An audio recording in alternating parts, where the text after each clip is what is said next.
최근 불법 촬영 사건 소식을 자주 보도해드리고 있는데요. 그만큼 우리 사회에 불법 촬영 범죄가 만연돼 있다는 뜻으로 해석됩니다.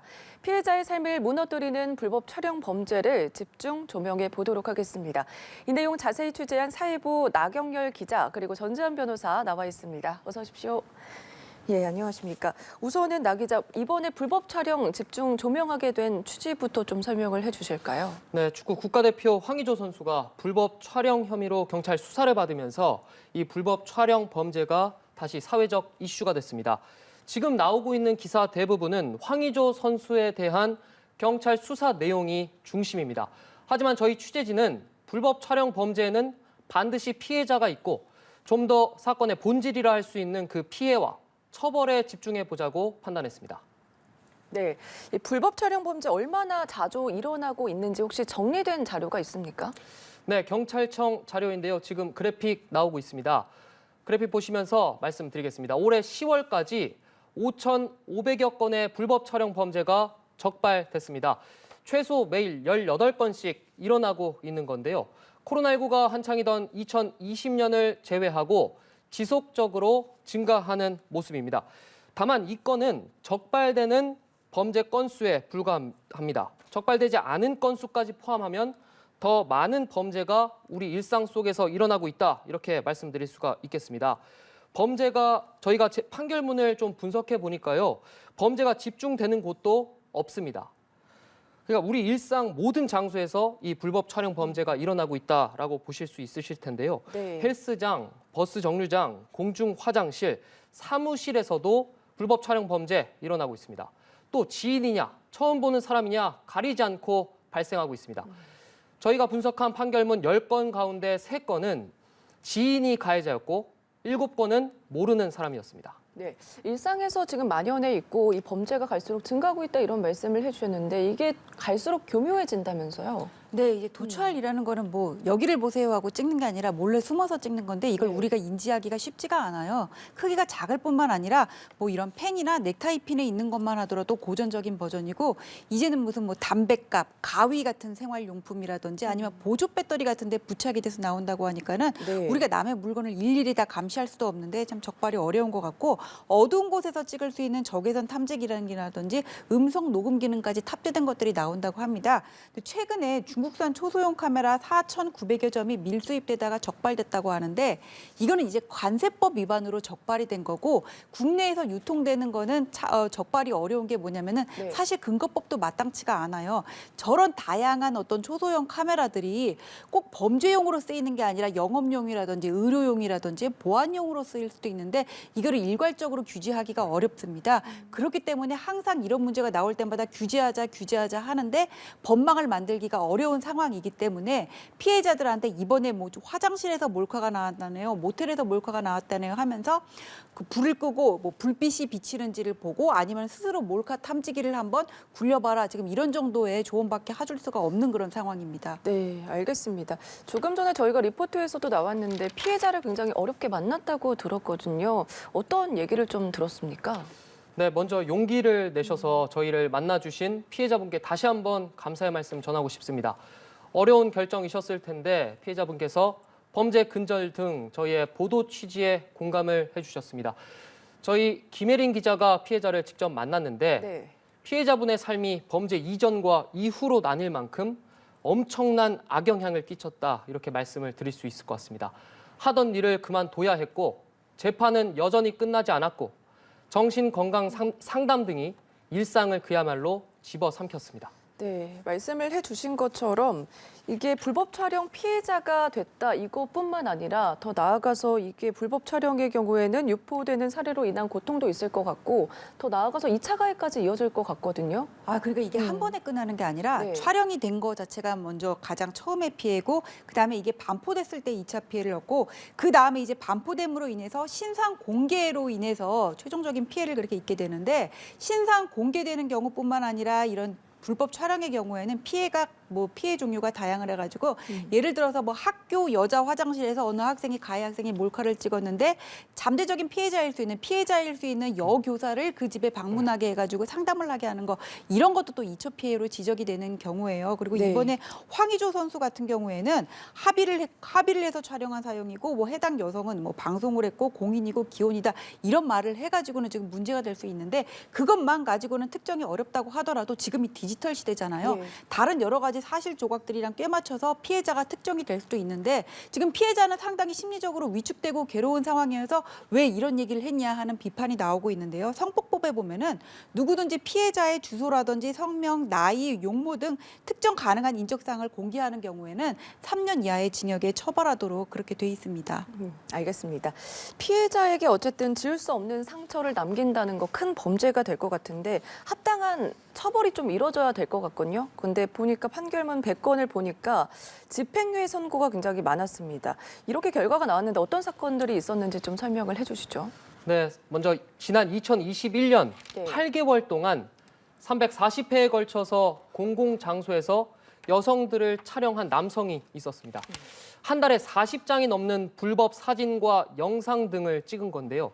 이 가해자 징역 6개월에 집행유예 2년을 선고받는데 그쳤습니다. 이런 사례도 있습니다. 지난해 6월부터 한 달간 지하철 등에서 90여 차례 여성 등을 불법 촬영한 사건도 있었습니다.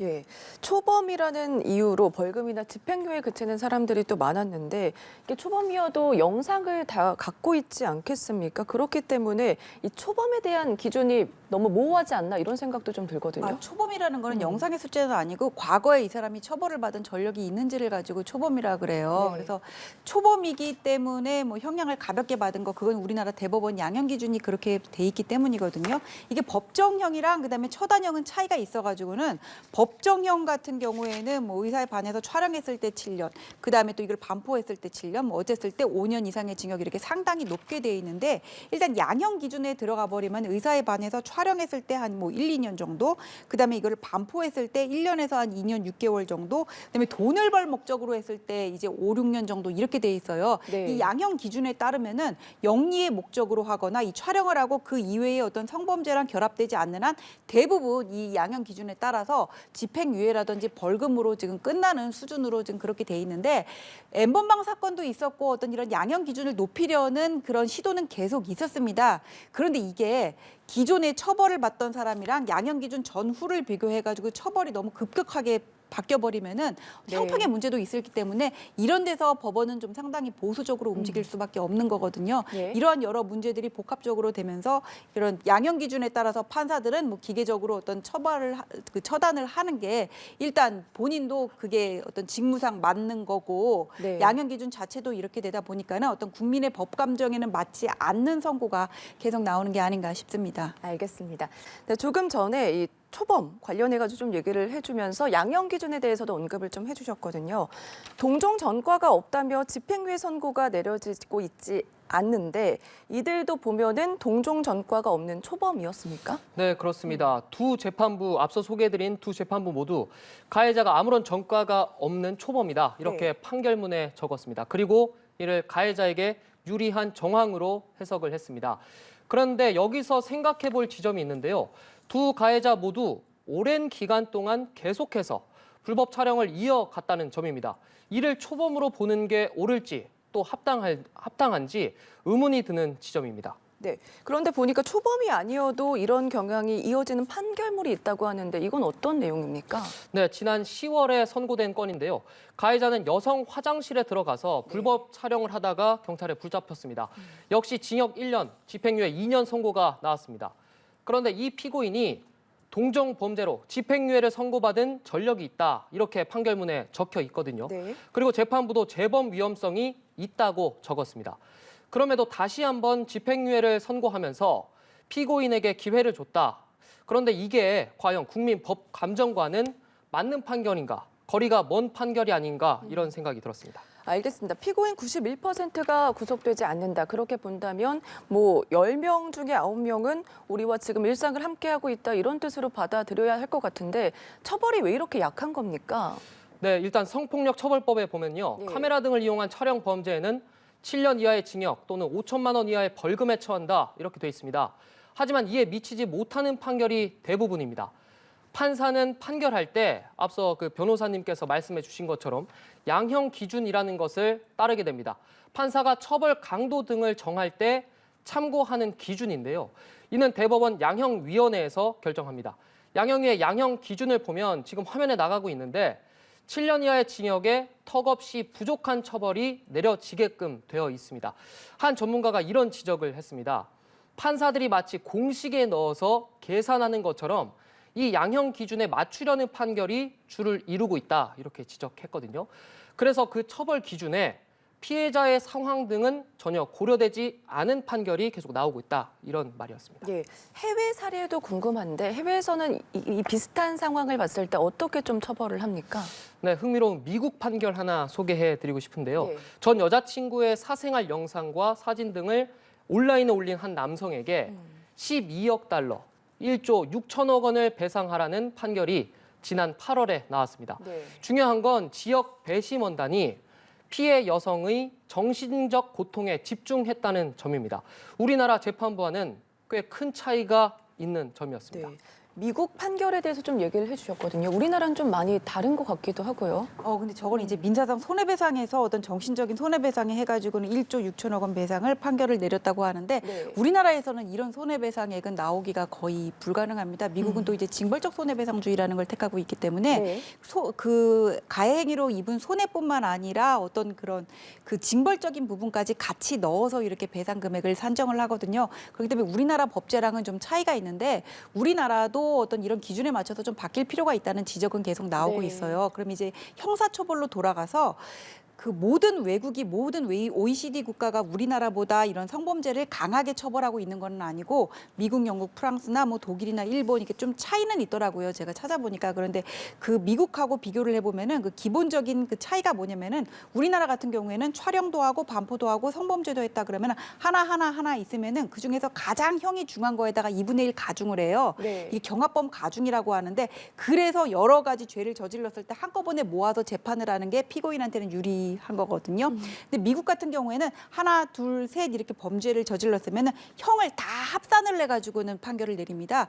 기본적으로 이런 게 있고 기본적으로 그 병과주의냐 가중주의냐의 차이가 있고 또 하나는 뭐냐면은 이 대법원 양형 기준이라는 게 아까 기자님께서도 충분히 말씀을 하셨는데 네. 양형 기준이라는 게 정해져 있고 판사들은 거기에 넣어서 기계적으로 판단을 하는데 그러니까 이 기계적이라는 의미가 상당히 부정적으로 들릴 수는 있는데 또 이런 게 없고 판사가 자의적으로 판단을 하게 하면은 또 자의적인 선고다 이런 비판을 받을 수가 있기 때문에 이런 일등의 기준을 마련하고 양형 기준과 다른 형을 선고를 할 때는 이유를 적시하게 그렇게 돼 있어요.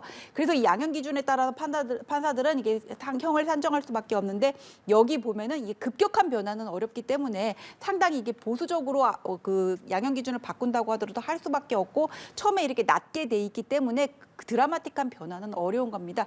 그래서 어떤 이런 양형 기준상의 문제도 있고 그다음에 이 양형 기준을 볼 때 기본형이 있고 감경된 형이 있고 가중된 형이 있는데 가중을 하거나 감경을 할 때 그 어떤 인자들을 보면은 이로 인해서 경제적인 이익을 취득을 했거나 아니면 수법이라든지 동기가 잔인하다거나 이런 것들이 들어가 있어요. 근데 그럼 경제적인 이익을 취득하지 않은 피해자가 평생도록 어떤 잊혀질 수 있는 권리를 박탈당한 경우에 가중하게 돼 있냐 그런 인자는 또 없단 말이에요. 그렇기 때문에 대법원의 양형 기준이 새롭게 이렇게 계속 이렇게 변형돼서 증가하고 있는 신종 범죄를 다 네. 잡기에는 상당히 부족한 점이 많다.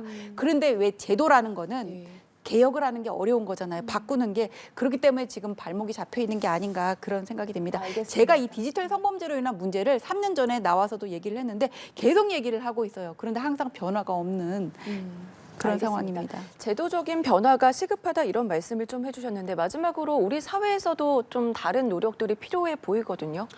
네, 마지막으로 제가 한 전문가의 지적이 굉장히 인상적이어서 좀 전해드리고 싶었습니다. 네. 먼저 보지 못하도록 규제하는 게 우선적으로 필요하다. 불법 촬영한 사람들은 그런 걸 봤기 때문에 나도 찍어볼까 생각하게 된다는 겁니다.